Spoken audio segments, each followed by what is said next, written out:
Monteney Primary School has approximately 21% free school meals, about 30% special needs. We've got an average number of children with statements.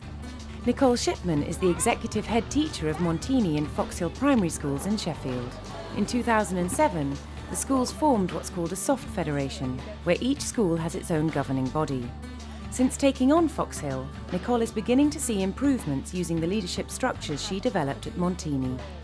I've done a lot of work in creating a new leadership team within the school, very much focusing on developing leaders, succession planning, giving people responsibility. We now are a school that are above national and local figures, and we were deemed to be outstanding in July 2007, which was absolutely fantastic.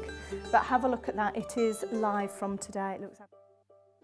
I'm conscious about, bullying the edges with people like the inclusion manager, the engagement half a term. Absolutely.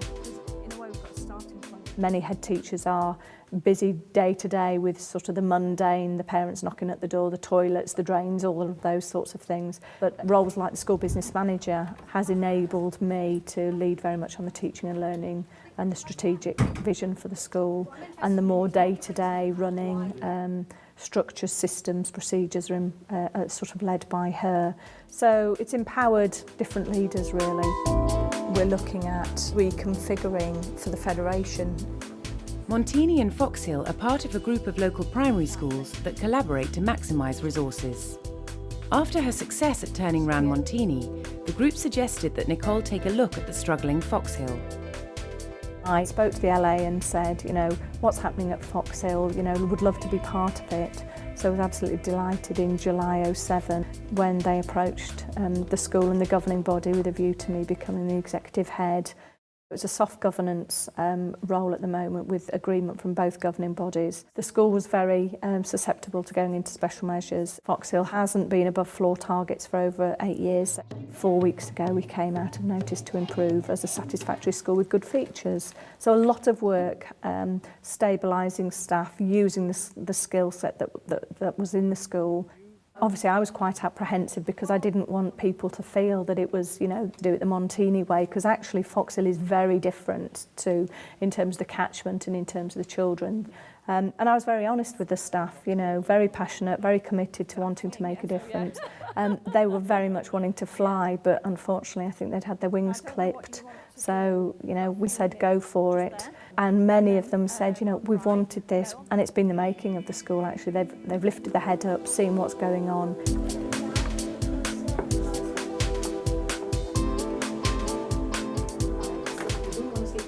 We have a senior leadership team at Monteney and a senior leadership team at Foxhill. Both leadership teams have a school business manager, an assistant head and a deputy head. And obviously myself as executive head. There are some teaching roles that are shared. So we have the lead professional for modern foreign languages working at Monteney part-time and Foxhill part-time. I've also developed joint staff meetings, joint inset days, which obviously has had the benefit of supporting the children's learning. Next year and the year after, over 50% of Sheffield head teachers are going to be retiring. So there is a real succession planning issue for Sheffield. To help face future leadership challenges, Nicole and the governing bodies of both schools are exploring the possibilities of a hard federation. What we are consulting on at the moment is a proposal for a hard federation of Monteney Primary School and Foxhill Primary School. So that would mean a joint governing body and then an executive head, school leaders based in each school, a federation business manager and then assistant head stroke deputy heads forming the strategic leadership team for the federation. And then that would be supported by a management team of TLRs and non-teaching managers for the pastoral role and the inclusion manager's role. The days of just appointing heads to small schools, I think, is fast coming to an end. I think the idea of bringing people into executive situations inside federations is inevitably the way that things are going. As a head teacher, I think I'm a bit of a risk taker and I like innovation. And I say to the staff, if it doesn't work, we'll sort it out. Let's think creatively, let's think, innovation.